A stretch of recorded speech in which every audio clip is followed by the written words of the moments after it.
maître ñu ngi koy dégg ba tey ñu ngi jàpp ñoom également ci seen majorité à l'Assemblée nationale imposer la cohabitation aujourd'hui ci Assemblée nationale et li mu wax aussi la question du troisième mandat ou de la troisième candidature du président de la République Macky Sall est réglée lan ngay tontu ci loolu.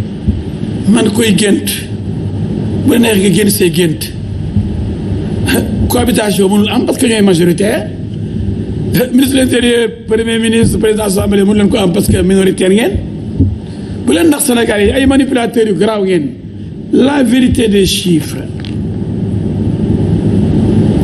kenn mënu ko dindi moo tax tricheurs yi nga xam ne devant l'éternel seen intercoalition boobu c'est de l'escroquerie nee na affaire de évoluer mais fu ko bind fan parce que dañ koo mujj codifié man intercoalition moo gagné déjà boo leen boole ñoom ñaar dañoo duma ñun rek ñun kenn Benno moo duma à la fois Wallu et Yewwi te Wallu ak Yewwi ànduñu ci élection yi bokkuñu c'est de l'escroquerie beneen bi lu tax ñu ànd ñoom ñaar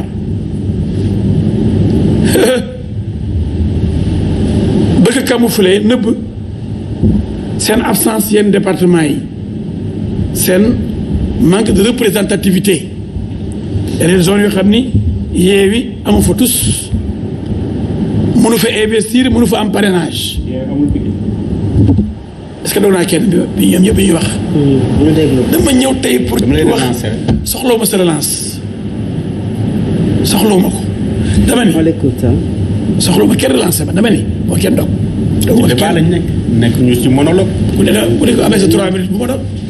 maître allez-y ñu déglu ko monsieur Sall. est-ce que mën nga ko rappeler à l'ordre. allez-y maître on vous écoute. dama ni affaire taf yooyu ñuy wax ay troisième ay intercoalition ay taf yëngal man aw ma fii man yow am nga fa doole. monsieur Sall s'il vous plaît. waaw maître Aïcha. loolu mënu ko nii de. waaw Aïcha maître monsieur Sall c'est ñu continuer. dama ni dama bëgg Sénégal yi xam ne dafa leer da yéen bëgg a nax suma gars yi bi xam ne nekkuñu fépp ndax tekkiwuñ dara ci réew bi di tëb di dal te duñu tus ñu ne ñoom anti système la ñu doxal mooy Abdoulaye Wade dañu war a fetal ak Abdou Diouf ak Macky Sall ndax defuñu fi tus ñoom dañu nekk anti système ñoo waa kër doomu Sonko yi ak taalibe Sonko yi ñooñu ak théoricien ak professeur Sonko yi ak juriste Sonko yi di ñu gëmloo ni intercoalition dafa am te dañuy nëbb ne am na ay zones yoo xam ni Sonko du fa tus amu fa ñaari nit ñoo Abdoulaye Wade mi ñëw dañ ko war a rey ndax moo yàq Sénégal ñu ne nañ ànd ak moom système ak anti système loolu kenn du ko wax tey moom kenn du ko wax ndax daa fekk moo jóg Iblis bu jógee moom dañuy fàtte lépp luy dëgg ak siraatal mustaqiima léegi anti système moom kenn du ko turati moom le candidat anti système tey moo ànd ak le vrai système Abdoulaye Wade tête de liste toute honte bu ñu fàtte ñu gëmuloo Sénégal yi affaire de anti système bi ñoo dawal ba tax xale yu bëri daw dël si leen ni non vraiment kii mooy jeune boo xam ni li fi nekkoon da koy bàyyi indi lu bees kooku la ñu àndal muy Sonko nekk dayoo moo ñëw jébbalu ci paa bi Abdoulaye Wade donc loolu dañu mën ni ñoom nekk yoon fépp. ensuite dama dégg léegi fi kenn defe naa kële la ka toog fële moom ñëpp xam ne ni moom supporter numéro 1 Pastef la xaw ma militant Pastef la xaw ma professeur la mais li ma wóor daal xaw ma chargé de cours la xaw ma assistant mais li ma bëgg daal mooy nee na troisième mandat bi problème bi réglé nañ ko ci. Vous ne perdez pas le pouvoir mais vous allez le partager. de l'heure. J'ai pris bonne note. C'est pas vrai. D'abord, troisième mandat. Je les défie tous. Je m'adresse aux Sénégalais. Comme je dis que Macky Sall bu ne bëgg na troisième mandat wax ma ko bu boobaa ma xam ne lu ñu fedeel kii maa ko naan mais dañ koy fenal di ko sosal parce que ay manipulateurs hors pair la ñu am seen patron mooy Ousmane Sonko le plus grand manipulateur de l'histoire du Sénégal ànd ak ñoo xam ne daan wóoy thème de campagne buñ ko joxee. bu ci kenn wax ku ci wax. tu n'es pas inquiété ku wax ne mën na ko am. après mu la fi relancé bu la neexee damay développé la wala ñu jël également est-ce que du jox dëgg ñuy wax ne la troisième candidature mi ci xelam. dama bàyyi ma développé dama bëgg a développé dama la tontu ci li ma laaj dama la ci baax bañ ci tontu ma ci laaj léegi li ma bëgg a wax ci par rapport ak ñoom li nga ma laaj du ma ci tontu li ma bàyyi wax li ma bëgg a wax ba mu yéex tàkk soog ma laaj loolu ma tontu ci am naa fulaam. 3 minutes yi am naa fulaam. maître yow la ñuy dégg. dama ni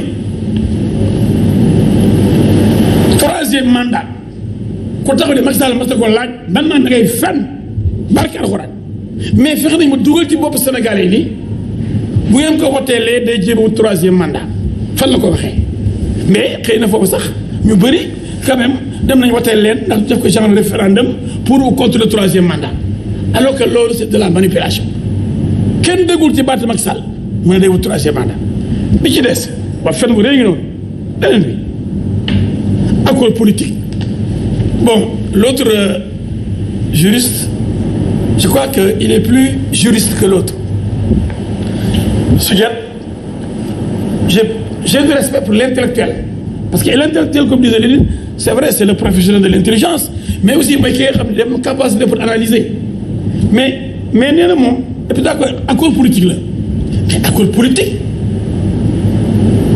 duñ taxaw ci média yi naan l'intercoalition ça n'existe pas juridiquement ce n'est pas consacré donc ku ko wax pour intercoalition am na benn liste la da ngay fet ñaari liste bu am te doo lii ci liste bi beneen tur keneen ki amul liste bu ñu département bi dañ ko bàyyee kii bi ñu bàyyi ko kii ci biir liste bi ko dëgg dafa am liste de Yewwi liste des suppléants la d'ailleurs am liste de Wallu dirigé par Ablaye Wade intercoalition amul ci élection yi ça n'existe pas dans le code électoral mu ngi nii mais daal ba dégg ko wax leneen par contre am na lu ñu fi wax léegi lu garaaw ma souligné ko ci 174 parce que toujours ce grand professeur là bii wër télé yi di wax rek moo ko wax alors mu ne bi ñuy wax ci affaire intercoalition mais l'article L 174 cinquièmement une déclaration individuelle de candidature obligatoirement signée par le candidat par laquelle il certifie qu'il pose sa candidature qu'il n'est candidat que sur cette liste benn liste rek ngay bokk kon mënuloo nekk liste Yewwi wala bokk coalition Yewwi bokk coalition Wallu mënul ànd c'est interdit mënul nekk loolu c'est clair bi ci des bi su jot waxee loolu dama ko noté c'est un accord politique pragmatisme d'accord naa dans la confection des listes effectivement il me donne raison pragmatisme la parce que Yewwi du dara c'est du vent et des réseaux sociaux il fallait mu dem jébbulu raam sukk jébbulu ci kanamu Ablaye Wade parce que. Yewwi du dara am les grandes villes ci locales amul grande may ma teg ma may ci laa jël fu ma lay terminer ci ville 54% à Kër Massar teg ma déglu. ñu déglu ko monsieur Sall Aïcha Maître. mais 3 minutes yi aussi. te li mu wax aussi mënuñu ci ñàkk a réagir. bu paree mënuñu ci ñàkk a réagir parce que li mu avancé aussi c'est trop léger. Maître nga baral foofu s'il vous plaît. parce que finalement il se répète. Maître El Hadji Diouf Aïcha yow rek la ñuy déglu. yow la ñuy yow. non maa ngi ko moom borom bi.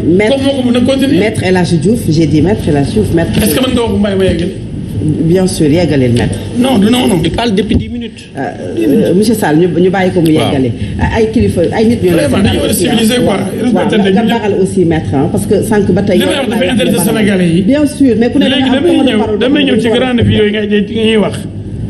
grande ville li muy gànn nga yëpp Dakar.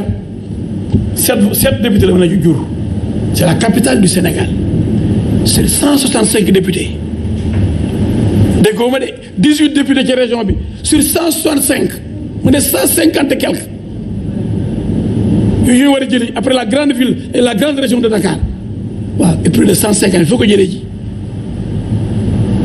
ji kay wax la gis nga li ñu am moom wax na ko nee na ay dañoo jëlee ay jëlewuñu nit dañu leen duma bàcc yay metti di nga boo demee ay Matam ak ay Podor ay 98% may ma bu ñu amee 3000 wala bu ñu amee 300 voix ñun ñu am ay 200 000 voix loolu romb na Dakar comblé Pikine comblé Guédiawaye loolu duñ ko wax ma continuer déglu ma rek ma ko wax neen dana sax bay tam ndëmb ne dañoo jëlee ay électeurs Mauritanie ce qui n'est pas vrai c'est que boo demee Agnam boo demee Podor Abdoulaye Daouda Diallo diggante Bokki Diawé ba Podor boo demee Ndioum le ministre Cheikh Omar Anne foo dem foofu Dagana entre Omar Sarr ak Mame Diop docteur Mame Diop mais may ñu leen dara lañ fa jël xoolal complet na rapidement ba na bay buñ demee ci liste proportionnelle bi nga ne def ay voix parce que Dakar voté wuñ ñoom reconnaissé nañ ko ñu bëri voté alors que Fouta dañoo voté ba ñoom ñu ne ay transfert directeur la kon bàcc yi métti na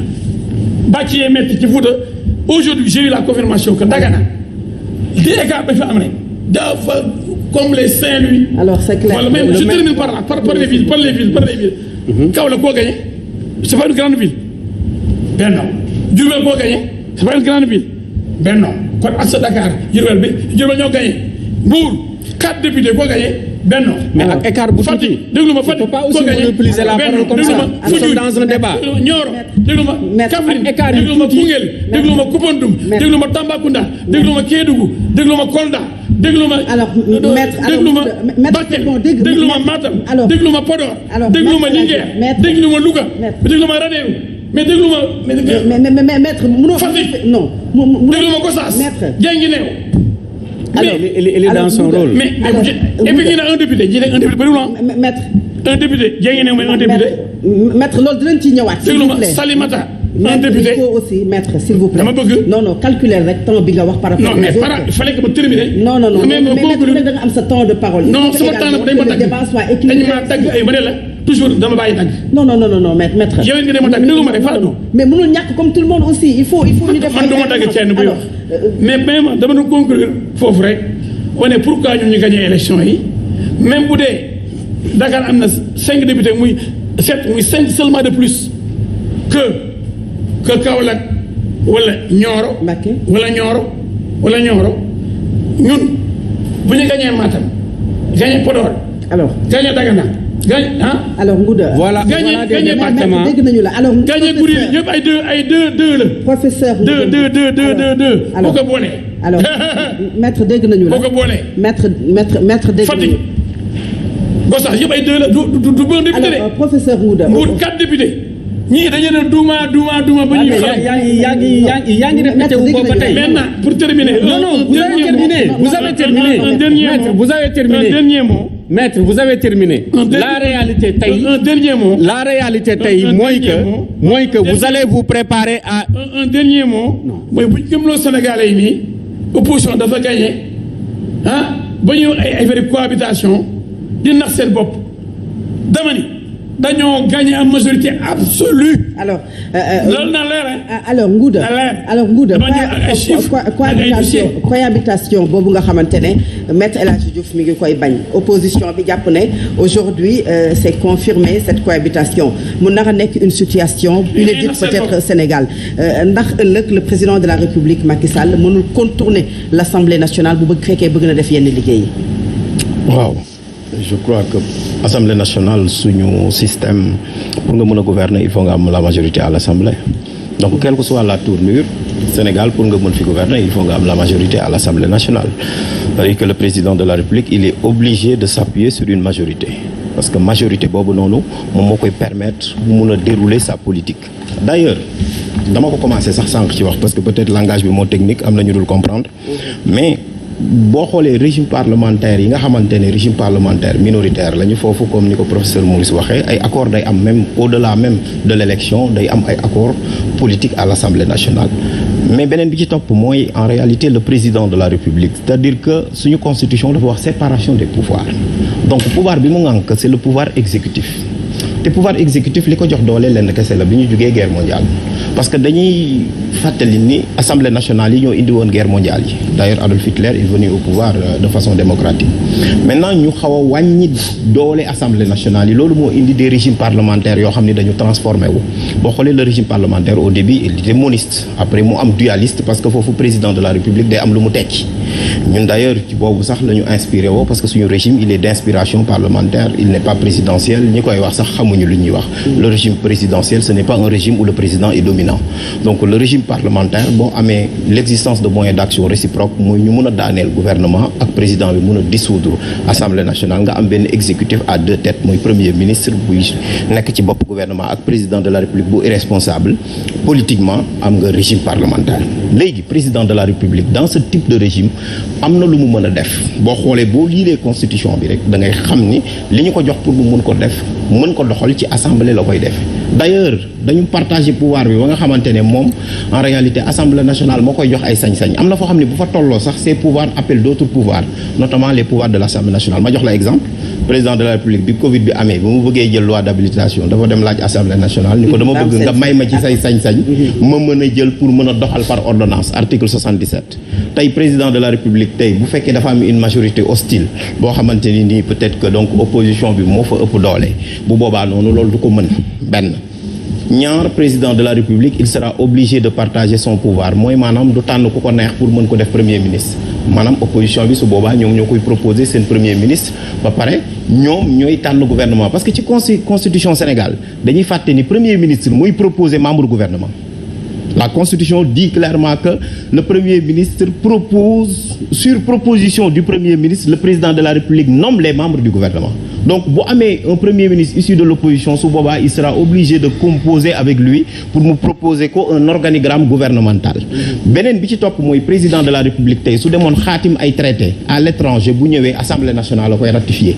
donc traité bu mu mën a doon parce que assemblée nationale moom moo ko naan autorisé naa la may naa la traité bii kat jël naa loi pour traité bii bokk ci loi Sénégal donc assemblée nationale soo xoolee quel que soit le système moom dafa am jëmm nguuda mi ngi koy wax même lii di justice tey assemblée nationale su ko neexee mën na koo tënk assemblée nationale rek la ñu may ay procédures judiciaires am moom mu suspendre ko par le règlement intérieur de l'assemblée moom rek la ñu may fii nii président de la république sax pour mu def moom grâce il faut ñu dem ba décision de judiciaire devenue définitive alors que assemblée nationale mën na ñëw dans une procédure judiciaire mu jël résolution ni man suspendre naa procédure yi donc dans notre système qui tient l'assemblée nationale gouverne qui ne tient pas l'assemblée nationale ne peut gouverner loolu mooy cohabitation et système cohabitation boobu boo xoolee constitution yu mu dugg yu bëri binduñu ko fa moo tax d'ailleurs Maurice a ngi nii la plupart du temps la question de la cohabitation est une donnée de science politique qui dépasse largement le droit constitutionnel boo xoolee c'est des pratiques alliances politiques et la sociologie électorale et maintenant donc li génn ci urne yi moo koy joxe maanaam acteurs politiques yi li nga xamante ni dañu ko teg maanaam day am États-Unis parfois même États-Unis bi am régime présidentiel day am cohabitation mais du am problème donc ñiy wax naan cohabitation mënu fi am. parce que on a l'impression que. Oui. L'opposition daf koy bàkkoo le pouvoir di ko bañ.